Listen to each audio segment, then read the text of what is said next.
Hi Dina, another set of essays, so good job. Let's take a look. The first one is a letter about the terrible restaurant. Let's see what you wrote. Let's make sure you're okay with the word count. Yeah, you are. Just right above 150. You have 160 something words, so you're fine. Let's see what you said. Dear Sir, Madam, I'm writing to express my dissatisfaction with the service provided by your restaurant, Lanador. About a week ago, a friend of mine and I visited Lanador. As we heard about the extraordinary plates that you serve, we expected high-quality food. We also ordered the most recommended plate on your Facebook page, which is chicken crispy with white sauce. Okay, I would think it would be crispy chicken, but okay. However, we were shocked by the awful taste as the chicken seemed, ed, to be raw or expired. To make matters worse, after we left the restaurant, we both suffered from severe stomach pain, and we went to the hospital. We were diagnosed with acute gastritis, which means a severe inflammation in the stomach. The doctor said that it was due to eating expired food.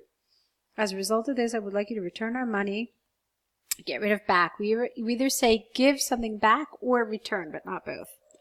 So as a result of this, I would like you to return our money because of the tremendous harm your restaurant caused to us. I have attached a medical report to this letter. Your swift response is considered, lowercase s. I don't know if I like the word considered here. It doesn't feel appropriate. I would have said your swift response is appreciated. Yours faithfully and the rest of it is fine. Okay, it's very nice. Let's see. Yeah, no, I don't really think there's anything else you could have done here.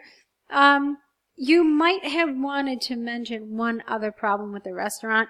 Usually some of the well-developed letters that I see on this topic don't just talk about one problem with the restaurant, but they talk about multiple problems. Maybe there was rude wait staff. Maybe the staff was late in seating you to your table. So maybe a little more extension of this would have been nice. But what you wrote is fine, okay? I think it was a good job overall.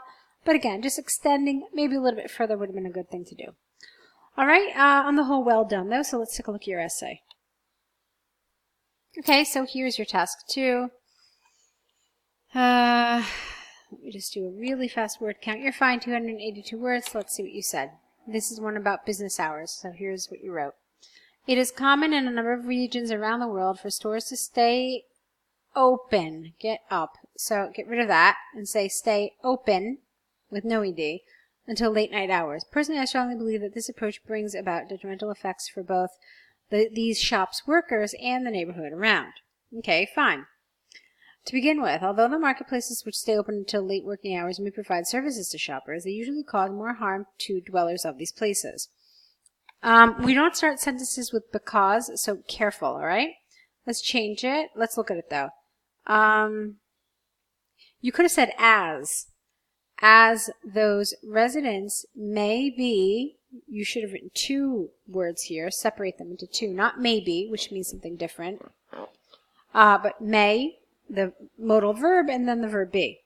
So, as those residents may be old-aged, middle-aged, workers, or even children, these shops will often cause them substantial nuisance. For example, senior citizens usually require atmosphere to relax. Also, if employees who wake up early do not sleep well during the night, their work productivity will be severely affected, not to mention the reduction in the academic marks of school and university students. Hence, strict fines should be levied on those stores by authorities. I'm kind of confused here. Let me explain to you why. Because you're talking about the people who live in the neighborhood of these stores. And you say that they will cause them nuisance, and then you say that old people need a quiet place to relax.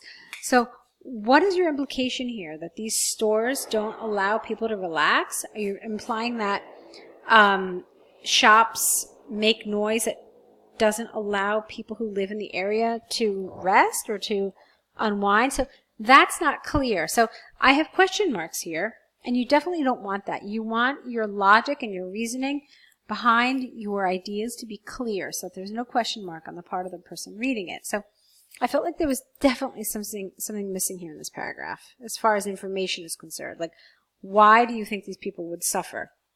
And why wouldn't they be able to relax? All right, let's move on. Another point to consider is the tremendous impact of working for extended times on those shop workers themselves. This is due to the fact that vendors who work night shifts without the 4 could be harmed physically and mentally. For instance, it is proven by scientific research studies that if an individual does, with an ES here, does not sleep from 11 p.m. till 8 p.m., their biologic hour. Here you want a different word here. I think you mean their internal clock, or you could say their biological clock, but okay, I think internal clock would be better. Would suffer. Subsequently, those vendors and then here we want an apostrophe after vendors, physical and mental well-being will most probably be harmed over time. Therefore, okay, well, why? Why would it be harmed over time? So that's the other thing you have to explain to me just a step further. Therefore, it is recommended for the State Council to control the working hours of these stores. In conclusion, I firmly agree that the nuisance to dwellers and harming the health of employees are 2 major drawbacks that would result from the extended working hours of the shops. Strict measures should be implemented by governments to rectify this problem. All right, that part's fine. For me, the biggest problem here, Dina, is the fact that there was a little underextension of some of your ideas. You needed to just go one step further and ask yourself, is this clear? I mean, would anybody reading this understand what I was trying to say?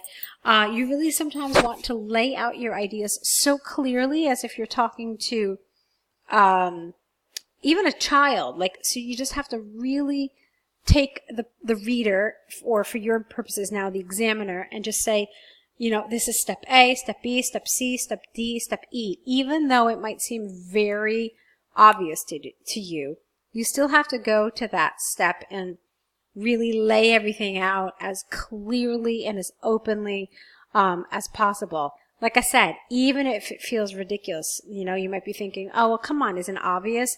Well, yeah, perhaps it is, or perhaps it is to you, but you really need to explain to the examiner all of the steps in your reasoning. Okay?